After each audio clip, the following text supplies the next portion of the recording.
అందరికీ నమస్కారం. సాధనతో సంగీత శిఖరాలను అందుకోవడానికి సంగీత సాధనాంజలికి స్వాగతం పలుకుతోంది మీ గీతాంజలి. ఈరోజు వీడియోలో మనం శ్రీ శివానంద లహరిలో 71వ శ్లోకం నుంచి 80వ శ్లోకం వరకు నేర్చుకుందాం.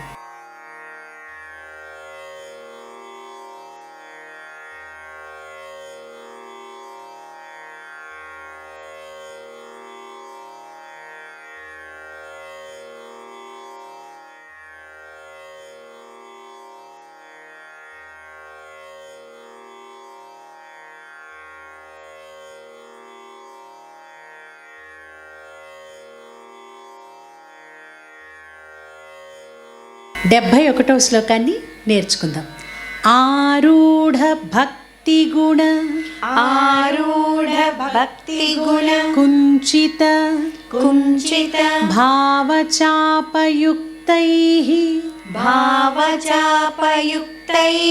శివస్మరణ బాణగణైరమోఘైః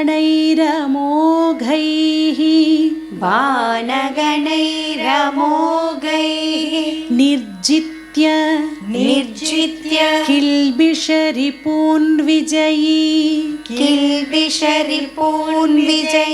సుధీంద్రః సానందమావహతి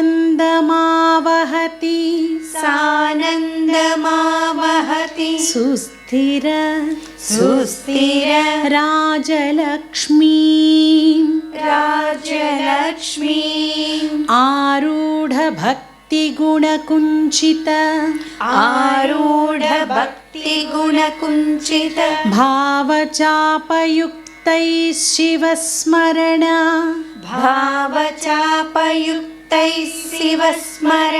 బాణగణైరమోఘైః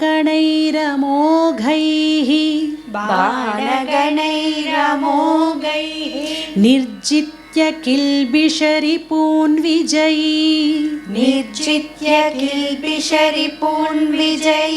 సుధీంద్రః సానందమావహతి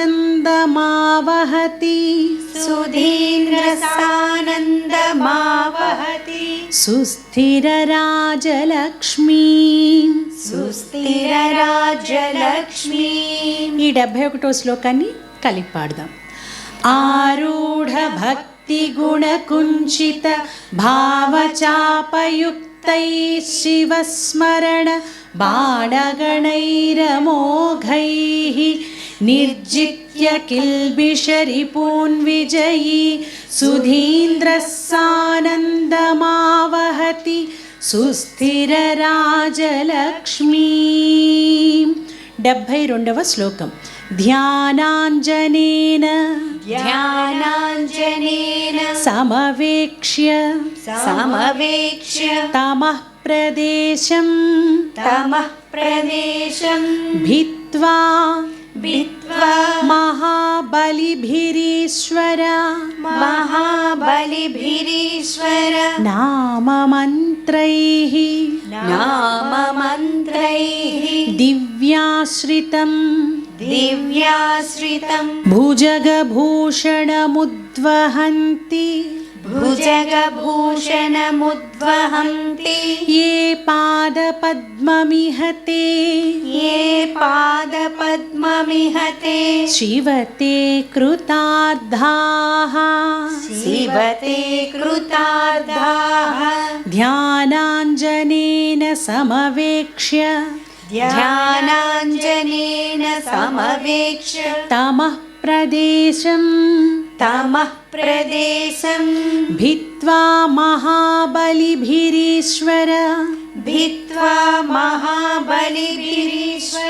నామమంత్రైః దివ్యాశ్రితం భుజగభూషణముద్వహంతి ఏ పాదపద్మమిహతే శివతే కృతార్థాః కలిపి పాడదాం. ध्यानाञ्जनेन समवेक्ष्य तमः प्रदेशं भित्वा महाबलिभिरीश्वर नाममन्त्रैः दिव्याश्रितं भुजगभूषणमुद्वहन्ति ये पादपद्ममिह ते शिवते कृतार्थाः. 73వ శ్లోకం. భూదారతా ముదవహద్యదపేక్షయా భూదారతా ముదవహద్యదపేక్షయా భూదారతా భూదారతా ముదవహద్య ముదవహద్య దపేక్షయా దపేక్షయా. దీనంతా కూడా కలిపే చదవాలి. భూదారతా ముదవహద్యదపేక్షయా భూదారతా ముదవహద్యదపేక్షయా శ్రీభూదారః ఏవ శ్రీభూదారః ఏవ కిమతః సుమతే కిమతః సుమతే లభస్వ లభస్వ కేదారమాకలితముక్తి కేదారమాకలితముక్తి మహౌషధీనాం మహౌషధీనాం పాదారవిందభజనం పాదారవిందభజనం పరమేశ్వరస్య పరమేశ్వరస్య భూదారతా ముదవహద్యదపేక్షయా భూదారతా ముదవహద్యదపేక్షయా శ్రీభూదారః ఏవ కిమతః సుమతే శ్రీభూదారః ఏవ కిమతః సుమతే లభస్వ లభస్వ కేదారమాకలితముక్తి కేదారమాకలితముక్తి మహౌషధీనాం మహౌషధీనాం పాదారవిందభజనం పాదారవిందభజనం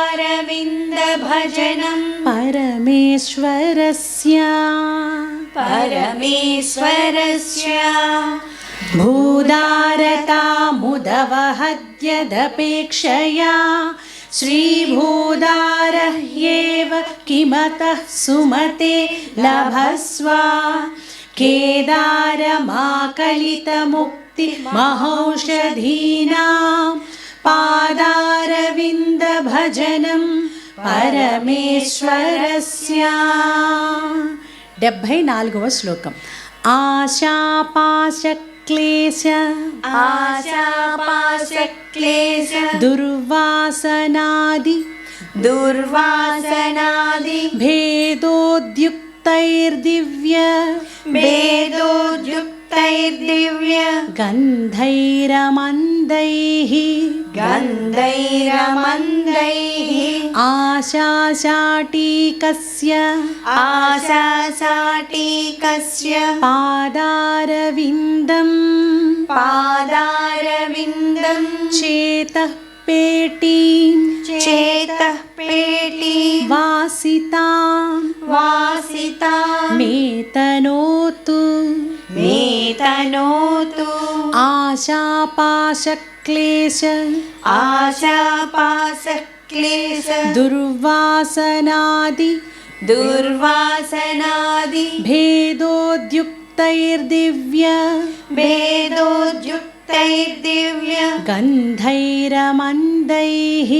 గంధైరమందైః ఆశాశాటీకస్య ఆశాశాటీకస్య పాదారవిందం పాదారవిందం చేతః పేటీం వాసితాం చేతః పేటీం వాసితాం మేతనోతు మేతనోతు ఆశాపాశక్లేశ దుర్వాసనాది భేదోద్యుక్తైర్దివ్య గంధైరమందైః ఆశాశాటీకస్య పాదారవిందం చేతః పేటీం వాసితాం మేతనోతు. 75వ శ్లోకం. కళ్యాణినం కళ్యాణినం సరసచిత్రగతిం సరసచిత్రగతిం సవేగం సవేగం సర్వేంగితజ్ఞమనఘం సర్వేంగితజ్ఞమనఘం ధ్రువలక్షణాఢ్యం ధ్రువలక్షణాఢ్యం చేతస్తురంగమధిరుహ్య చేతస్తురంగమధిరుహ్య చరస్మరారే చరస్మరారే నేతః సమస్తజగతాం నేతః సమస్తజగతాం వృషభాధిరూఢ వృషభాధిరూఢ కళ్యాణినం సరసచిత్రగతిం కళ్యాణినం సరసచిత్రగతిం సవేగం సవేగం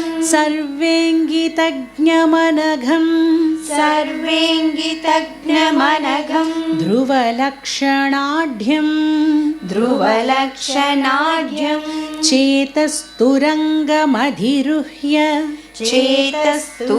చేతస్తురంగమధిరుహ్య చరస్మరారే చరస్మరారే నేతః సమస్తజగతాం నేతః సమస్తజగతాం వృషభాధిరూఢ వృషభాధిరూఢ కళ్యాణినం సరసచిత్రగతిం సవేగం సర్వేంగితజ్ఞమనఘం ధ్రువలక్షణాఢ్యం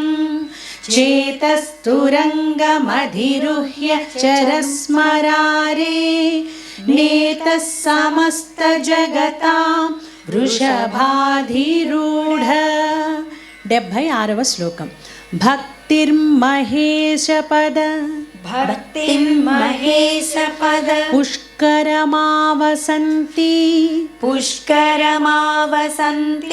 కాదంబినీవ కాదంబినీవ కురుతే కురుతే పరితోషవర్షం పరితోషవర్షం సంపూరితో సంపూరితో భవతి భవతి యస్య మనస్తటాకః యస్య మనస్తటాకః తజ్జన్మ సస్యమఖిలం తజ్జన్మ సస్యమఖిలం సఫలం చ నాన్యత్ సఫలం చ నాన్యత్ భక్తిర్మహేశపద భక్తిర్మహేశపద పుష్కరమావసంతి పుష్కరమావసంతి కాదంబినీవ కురుతే కాదంబినీవ కురుతే పరితోషవర్షం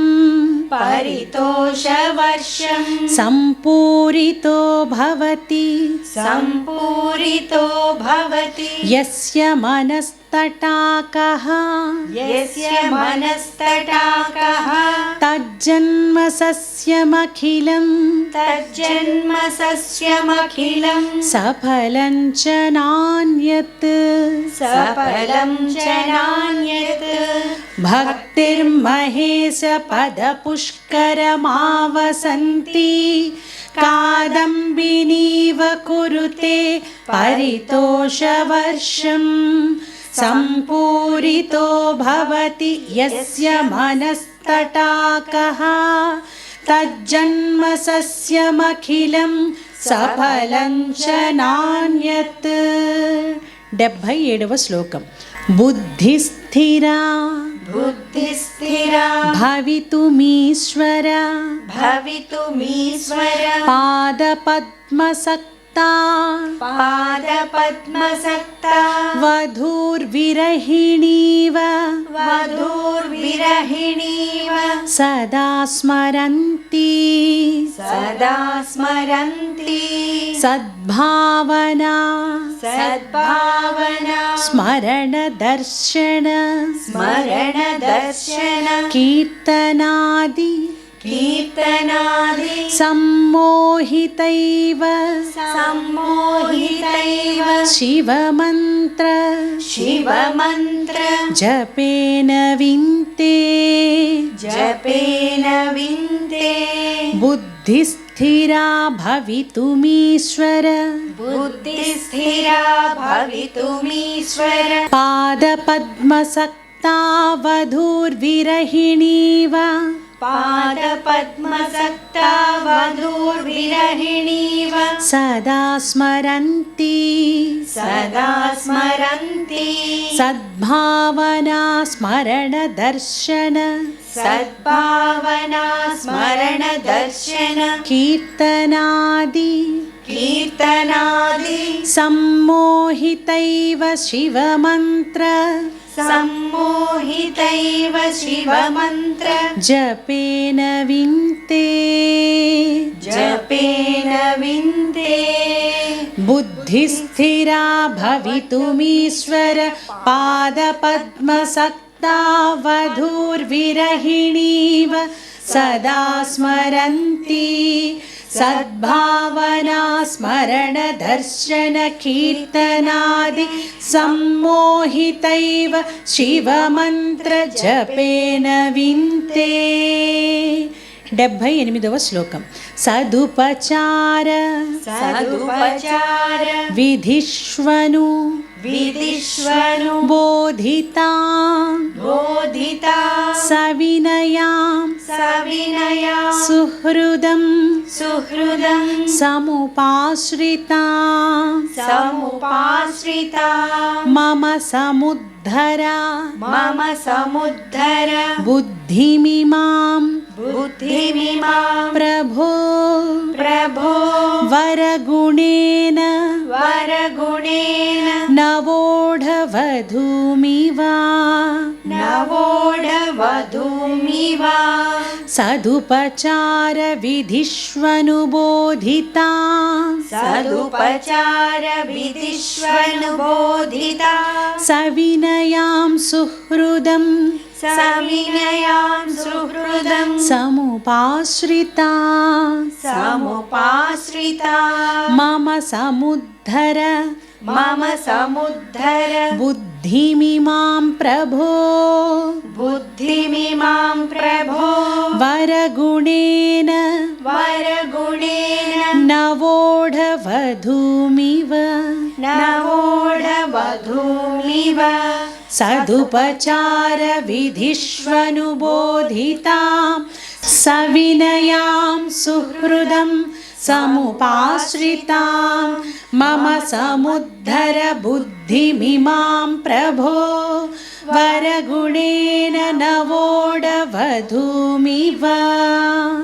79వ శ్లోకం నిత్యం नित्यं योगी मनः सरोजदल संचार योगी मनः सरोजदल संचार क्षमस्त्वत्क्रमः क्षमस्वक्रमः शम्भो तेन कथं शम्भो तेन कथं कठोरयमराड्वक्षः कठोरयमराद्वक्षः कवाटक्षतिः कवाटक्षतिः अत्यन्तं मृदुलम् अत्यन्तं मृदुलं त्वदङ्घ्रियुगलं हामे त्वदङ्घ्रियुगलं हामे मनश्चिन्तया मनश्चिन्तया त्येतल्लोचनगोचरं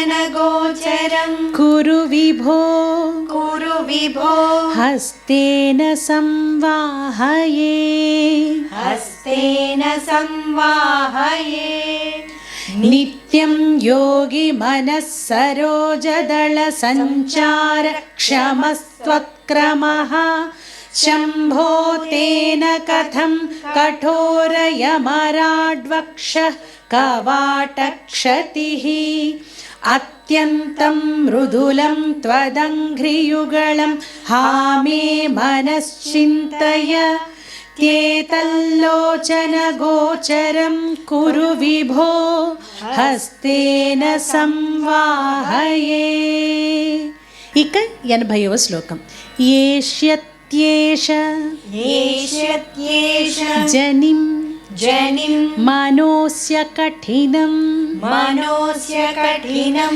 तस्मिन्नटानीति तस्मिन् नटानीति मद्रक्षायै मद्रक्षायै गिरिसीम्नि गिरिसीम्नि कोमलपदन्यासः कोमलपदन्यासः पुराभ्यासितः पुराभ्यासितः नो चेद्दिव्य नो चेद्दिव्य गृहान्तरेषु गृहान्तरेषु सुमनस्तल्पेषु सुमनस्तल्पेषु वेद्यादिषु वेद्यादिषु प्रायसत्सु प्रायत्सत्सु शिलातलेषु शिलातलेषु नटनं नटनं शम्भो शम्भो किमर्थं तव किमर्थं तव येष्यत्येष जनिं येष्यत्येष जनिं मनोस्य कठिनं मनोस्य कठिनं तस्मिन्नटानीति तस्मिन् नटानीति मद्रक्षायै गिरिसीम्नि मद्रक्षायै गिरिसीम्नि कोमलपदन्यासः कोमलपदन्यासः पुराभ्यासितः पुराभ्यासितः नो चेद्दिव्यगृहान्तरेषु नो चेद्दिव्यगृहान्तरेषु सुमनस्तल्पेषु वेद्यादिषु सुमनस्तल्पेषु वेद्यादिषु प्रायसत्सु शिलातलेषु प्रायत्सत्सु शिलातलेषु नटनं नटनं शम्भो किमर्थं तव शम्भो किमर्थं तव ఈ చివరి శ్లోకాన్ని కలిపి పాడదాం. येष्यत्येष जनिं मनोस्य कठिनं तस्मिन्नटानीति मद्रक्षायै गिरिसीम्नि कोमलपदन्यासः पुराभ्यासितः नो चेद्दिव्यगृहान्तरेषु सुमनस्तल्पेषु वेद्यादिषु प्रायसत्सु शिलातलेषु नटनं शम्भो किमर्थं तव. మీరందరూ కూడా ఈ 10 శ్లోకాలను జాగ్రత్తగా మనం ఎక్కడెక్కడ విడదీస్తున్నాం ఆ పద విభాగాన్ని జాగ్రత్తగా రాసుకుంటూ ఎలా ఉచ్చరిస్తున్నామో ఎలా పలుకుతున్నామో అక్షరాలని జాగ్రత్తగా గమనిస్తూ నేర్చుకోవడానికి ప్రయత్నించండి. 1-2 సార్లు ఈ వీడియో పెట్టుకొని మీరు నేర్చుకుంటూ ఉంటే ఆ పాడడం ఆ ట్యూనింగ్, ఎందుకంటే ఈ శివానంద లహరి ఇవన్నీ కూడా చాలా ఉత్కృష్టమైనటువంటి స్తోత్రాలు. ఆదిశంకరాచార్యుల వారు రచించిన స్తోత్రాలలో ఒక తలమానికమైనటువంటి స్తోత్రం ఈ శ్రీ శివానంద లహరి. దీన్ని పలకడం, ఆ ఉచ్చరించడమే మనకు తెలియని ఒక గొప్ప శక్తిని కలిగిస్తుంది అని చెప్పడంలో ఎలాంటి సందేహం లేదు. కాబట్టి మీరందరూ కూడా జాగ్రత్తగా వీడియో పెట్టుకొని ఈ శ్లోకాలను చాలా చక్కగా నేర్చుకోవడానికి ప్రయత్నించండి. అలాగే ఈ శ్లోకాలను నేర్చుకుంటున్నప్పుడు మీకు కలిగిన అనుభూతిని కూడా మాకు మంచి కామెంట్స్ రూపంలో తెలియచేయండి. ఇక మీ అందరికీ తెలుసు కదా, ఇలాంటి వీడియోస్, ఇలాంటి స్తోత్రాలు మేము మరిన్ని చేయాలి అంటే మన ఛానల్ని మీరు చూడడం మాత్రమే కాకుండా పాటలు, సంగీతం, ఇలాంటి స్తోత్రాలు అంటే ఇష్టం ఉన్న ప్రతి ఒక్కరికి కూడా మన సంగీత సాధనాంజలి ఛానల్ని, అలాగే సింగ్ విత్ గీతాంజలి ఛానల్ని షేర్ చేయండి, లైక్ చేయండి, సబ్స్క్రైబ్ చేయండి, బెల్ ఐకాన్ని క్లిక్ చేయండి. తర్వాతి వీడియోలో మరొక చక్కటి అంశంతో మళ్ళీ తిరిగి కలుసుకుందాం.